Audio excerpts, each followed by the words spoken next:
Hey, it's at 8 o'clock on a Sunday night. This is Warren Sprouse. I am your host and your guide for the next couple of hours as we look at life through a biblical lens, and we generally try to solve all the world's problems in 2 hours or less. We have been able to witness the solving of one problem this evening. I didn't get a chance to look at it. You did, if you did, you stayed home from church, and that was to watch the Panthers beat the Seahawks, and that was a good thing. These Sunday night games or late Sunday afternoon games drive me crazy. As a Christian, I can't see them. They didn't play last week, and I think next week they're going to do something anyway. Then they'll be on a Monday night, and I don't have cable, and I can't watch that, so I'm kind of depressed. But I'm glad you're here. We're going to spend the next couple of hours together. We have a lot of stuff to talk about. You should have gotten an email from me. It looks like that. If you did not get an email from me, you need to complain. And you complain by sending me an email, thebibleforum@gmail.com, and telling me, I didn't get the email. And see, that way I'll have your email. And then next week, you'll get one. Next week, the emails might come out a little bit later in the day. I'm going to be in Wilmington on Friday night, and I'm not going to be able to get home probably before the middle of afternoon on Saturday. And then I'll have to do the, the email then. But we'll work something out. It might even be that I can get a head start somewhere along the line and take my computer with me, find a spot, and send it to you while I'm on the road. All of a sudden, I got a little tickle in my throat. I'm not sure what's going on. Russ is in the chat room along with Colin. Russ is waiting for good news. What good news are you waiting to hear? The Panthers won. Beyond that, I really don't know what's going on. We want you to get engaged. Did you get the blogs that I wrote this week? If you've signed up for the blog at the Bible Forum, you get that every time I write one. It just pops to you. I can't vouch for the rest of them. I have a problem. I wrote a blog this week on the counseling website, trybiblicalcounseling.net. It's under the heading Life Only Works One Way. And I didn't get a copy of that. And I looked everywhere, and I can't figure out why that happened. It looks like you cannot subscribe to that one, but I'll have to check with the webmaster and find out what that's about. livinggodly.net is another website I believe you can sign up for. theviewfromzoar.com. I wrote one for that this week. We're going to be talking about all of those things as time goes on.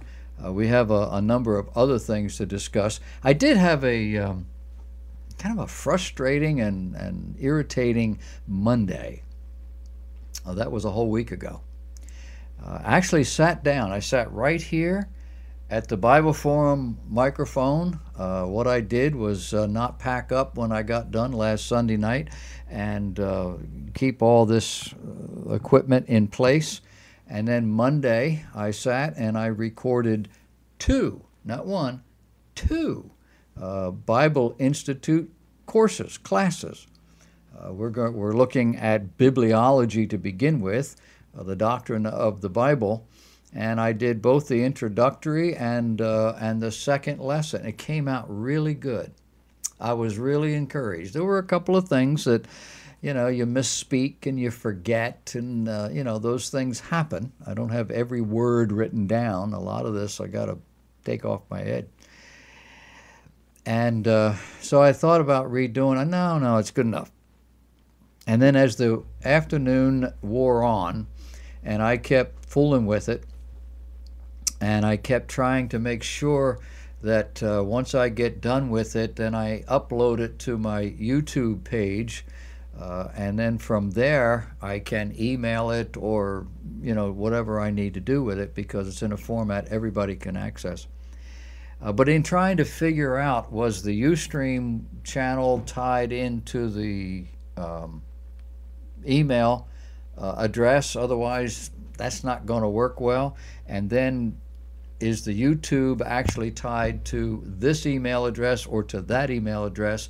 And as I was working through all that, I saw a list. Google gave me a list of the various pages that I had under that heading, and they showed me 2 YouTube pages.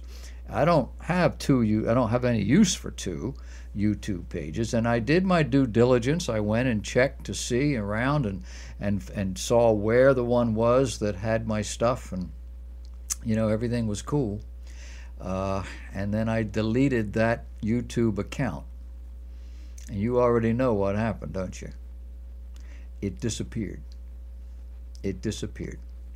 So we're going to have to sit and do that again tomorrow. But I say all that to say this: we're moving in that direction. We're getting closer. The website is BibleInstituteofCharleston.org. Tried to work on that this week a little bit, and with all that other frustration, I just packed everything up and I couldn't bear to look at it again. Besides, the week unfolds and there's other things that have to come. So Monday's kind of the Bible Institute day, and that'll be tomorrow. It's going to be a little chilly here in Charleston. It was only in the 60s, high 60s this morning, and didn't get comfy until about 3 o'clock this afternoon at 74, 76, whatever it was. But they say we're going to get rid of that as the week unfolds. Some of you are in colder climes. Some of you are out in California where it got very, very wet and the mud came down. So we have folks all over. We actually have folks around the world. They used to watch live. I remember the folks in Australia told me that they watched 10 o'clock on Monday morning. That was live for them. And the folks in Ireland, I think it was like 1 a.m. Monday morning. Times are a little different, but the internet allows for people to access it whenever. You were not able, I don't believe you were able to access the sermon audio stuff this week, and if you were, you won't after this. We did cancel that website. We don't have enough money to keep that one going. Now on the upside, sermon audio keeps everything on their website for a month, and if after the end of 30 days you change your mind, you can come back and everything's still there. In the meantime, you can look at all the past stuff, but I can't put any new stuff on there. You're still getting commercials, and I'm sorry about that, but again, if somebody wants to donate, those things can go away. We're going to be looking at a whole host of what I think are interesting subjects. I don't know if you're going to find them as interesting as I do, and that's always one of those things that I work through each week. Is anybody interested in this? The fact that I am seems to rule the day simply because I'm the one putting all this together. But I found this week that there is a new Bible that came out. The Bible fellow has worked through the Old Testament and found the places where Jesus is either mentioned, not his name is not mentioned clearly, but that he is mentioned in terms of his work, his birth, his ancestry and ministry and purpose and all of that, and came up with 600 I think it was, references to that, and he has color-coded that and printed that Bible. That ought to be a very interesting Bible to have around as a kind of resource. You're not going to use that perhaps in the way that you might think, but it is going to be an interesting resource. He's talking to Jewish folks. It's neat to be able to go back and point and say, well, there he is. There he is. You do know that in Israel and among the Jewish community, they are actually more and more looking for Messiah. They have for generations, but they're talking about it a lot now. And every time you turn around, they're saying this social event, this political event, this financial event is hastening the coming of Messiah. They don't realize he's already been here. but they are telling the truth. I mean, the way they look at it, they're the Old Testament, their scriptures, they're looking at his coming, and they believe that it is very, very soon. But then those of us who are believers, Christians, we say the same sort of thing. Talking about books, have you gotten my new book? It's not new, is it? It's the same old book, but it's been reworked. It's not called That the Lame May Walk anymore, and it's not that awful color anymore. That was something that I was forced to use because I'm poor and because the publishing company offers you these standard things, and that was the closest I could come to highlighting what I was trying to accomplish. But I have reworked the book. It's now called Breaking Out. It's got, I think, a nicer cover. I had to pay for this one. It's all cost money. But the book is a biblical primer on what it means to live the Christian life. I've always been struggling. There are a ton of the books out there that help people, Christians, with the beginnings of their Christian life, and they've got all these wonderful ideas, and I thought, why don't you use the Bible? And then you start looking around to see, well, where in the Bible does something exist that is step by step by step? And it's in 2 Peter. And so I have built the book around that concept. The beginning of the book is a practical doctrinal discussion of basic soteriology, the doctrine of salvation. There are 4 chapters for that. And then after that comes a practical doctrinal instruction in the basics of Christian living, and it grows right out of the text. If you've not read the book, then I can say without any doubt in my mind, you have never read anything like this. It is full of Bible doctrine, and yet it is very easily understood, easily read, and it is straight from the Word of God, so that you don't have to worry that, I'm trying to give you my opinion. Reading this book will give you a Bible education of sorts in this particular subject, and I think that's important. So you can go to the website, thebibleforum.net, check out the links across the top. So you click the links, there's a picture of the book, and there's a link. If you click it, it'll take you to the website where you can buy this book. It's $7.65. And then they'll charge you some shipping, I think about $2 or $3 in shipping, so it's a little over $10 when it's all said and done. You can get the book free if you will sign up to donate $30 a month using PayPal or any way that you want to do it. I'll send you the book. It'll come right to you, and I'll also send you a shirt. Anybody that gives at least $30 a month gets a shirt. I was looking the other day, and I was amazed at how many shirts have gone out, and it's fascinating to me. But I'd like to send some more. I got a box full of them, and I just had one ordered. I didn't have the right color, size, or whatever, and picked up the phone and I ordered it. And 10 days later, I got an email, and the person said, "I got my shirt." So it does work, and we want you to have a part of this.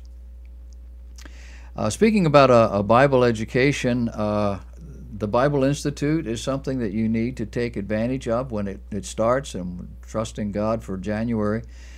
It'll be $125 per course, plus $25 registration per course. It'll run anywhere from 5 to 10 weeks, about 35 to 50 minutes, depends on when I did the 2 this week. The first one, and I did about 10 minutes of introduction, and it worked out to about 43 minutes or something like that. And I thought, well, that's about right. And then the second one went almost 50 minutes. It got good. I got excited. The wheels started to turn. The brain kicked in, and but I'm going to try to keep it under control. And the first one will probably be at least 5 or 6 lessons. There are some that'll go on for 8 or 9 lessons, and then at the end you'll have a test to take. There's a paper to write. There's stuff like that. But you'll get all that information off the website when it comes along. Did you watch the Democrat debate this past week? I don't have cable TV. Maybe you don't either. A lot of people don't anymore. But it doesn't mean you can't watch it. You take a chance. And this time around, I heard it was on, and I went to my computer, and I typed in CNN.com, and across the top, it wasn't real bold, but across the top was a thin red line, and it said that they were streaming. And you click that, boom, got to watch the whole thing. Fox did the same thing. Now, these guys are not technically supposed to do that. And you'll hear it all over the place. You know, well, I can go and I can watch this program, but then they want your cable TV account number, you know.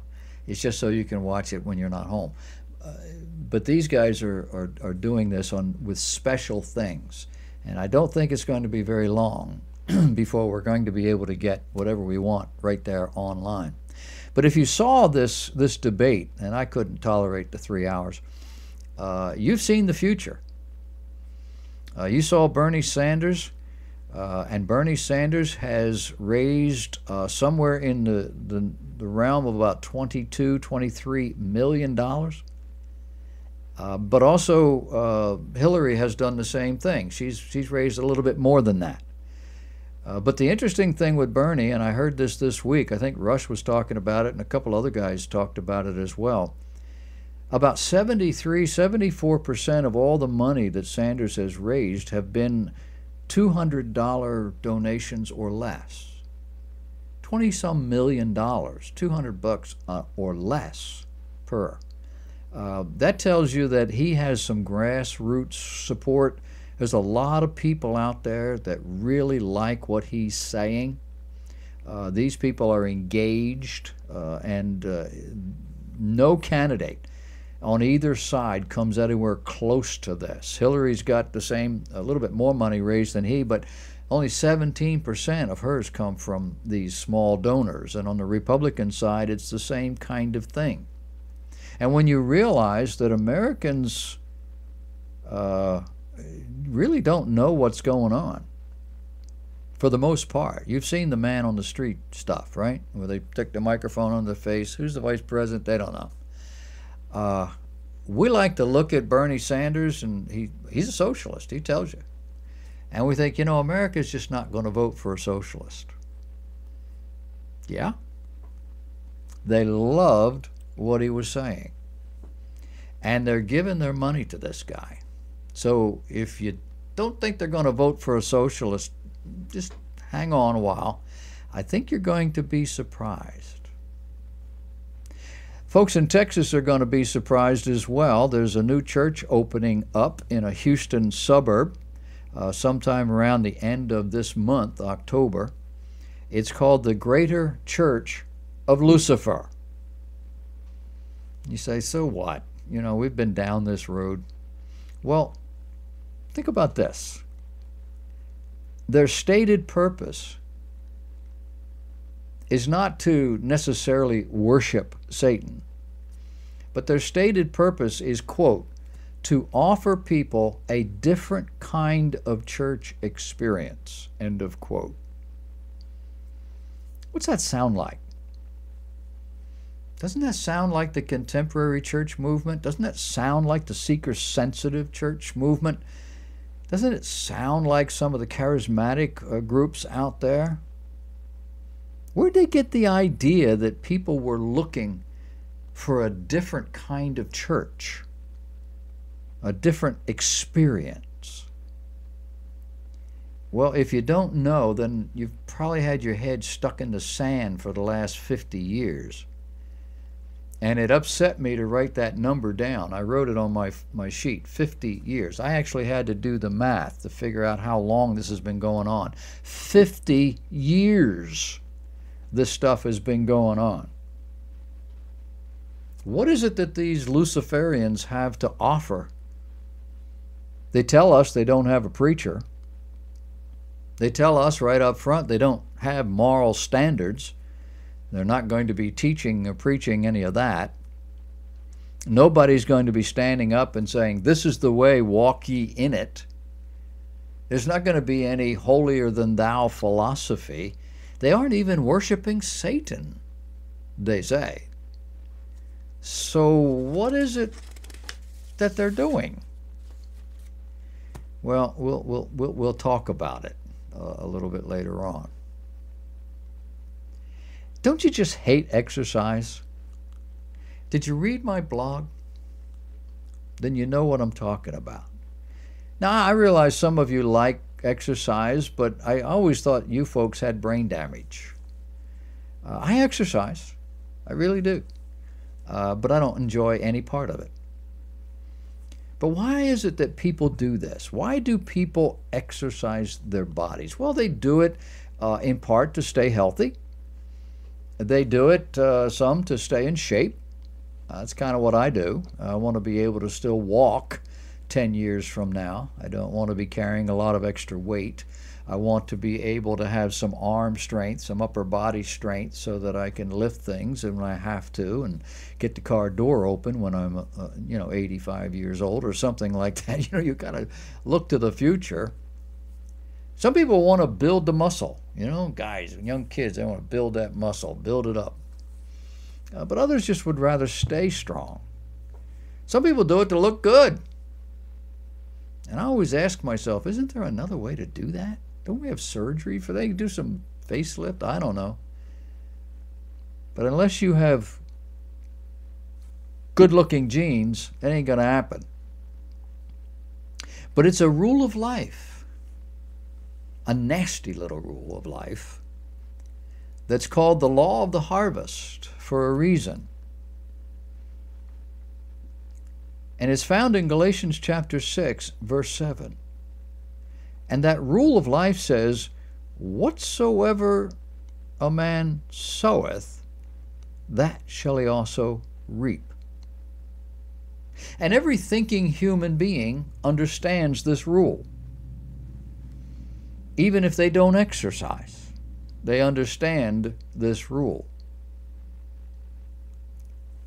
So you take this principle and you apply it to some of your social or emotional problems, to life issues. And what do you get? You have an anger problem. You have some form of depression that you just can't shake. Or maybe you're just lazy or irresponsible. Or you have any number of emotional, physical, intellectual kinds of problems. Maybe you've been diagnosed with a mental disorder. Or maybe your doctor is just telling you have a chemical imbalance. And that's the reason that you do the things you do. Are you sure?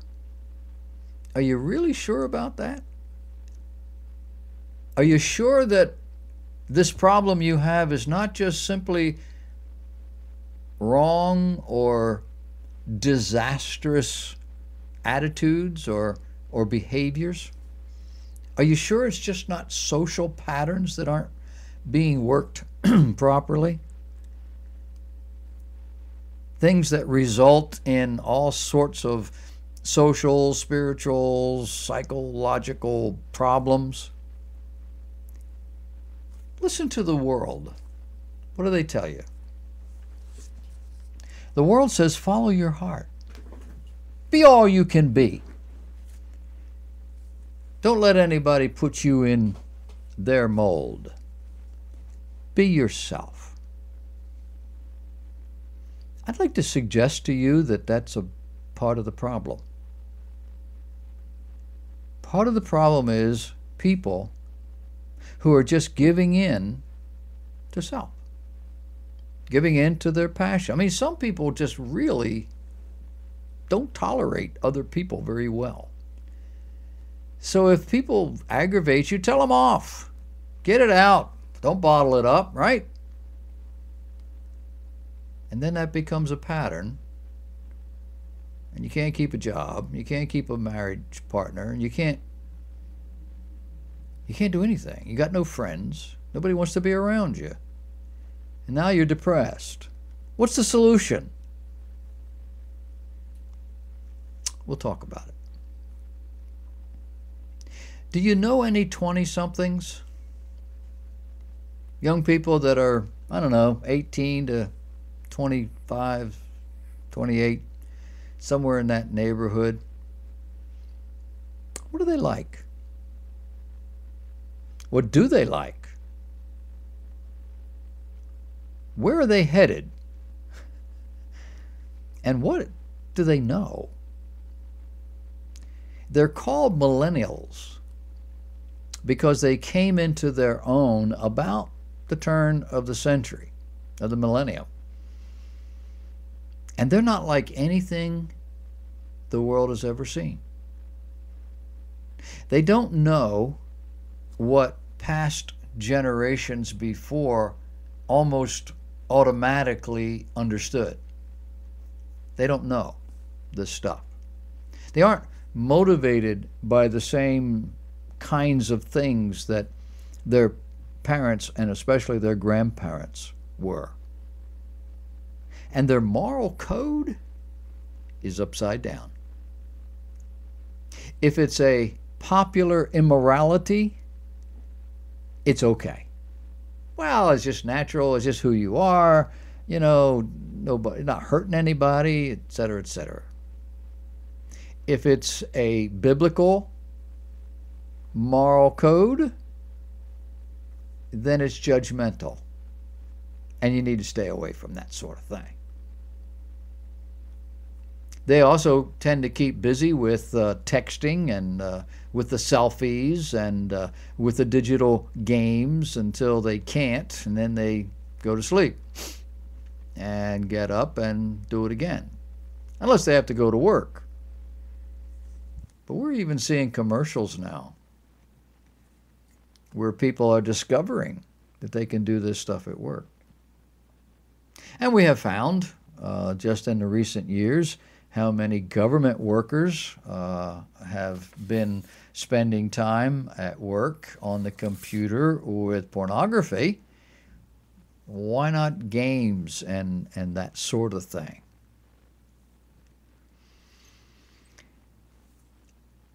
What about jobs? Do you realize these young people usually don't get engaged when it comes to jobs till they're in their mid-30s? And they're not marrying like other generations have.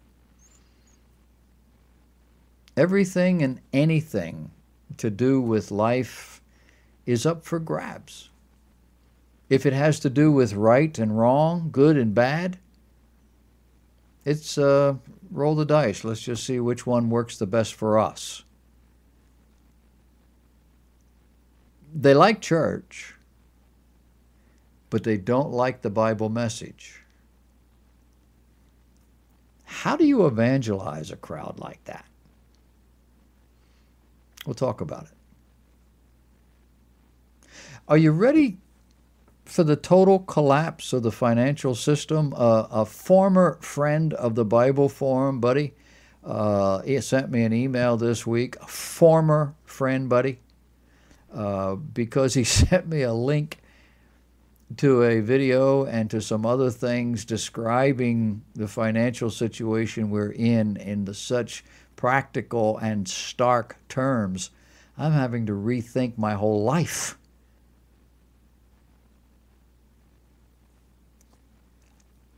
It's something, if you really dig into it, will keep you up at night. Have you heard about quantitative easing? We've all known for the last 6 years or more that that's been going on, and it is dumb. We never really quite knew what it was.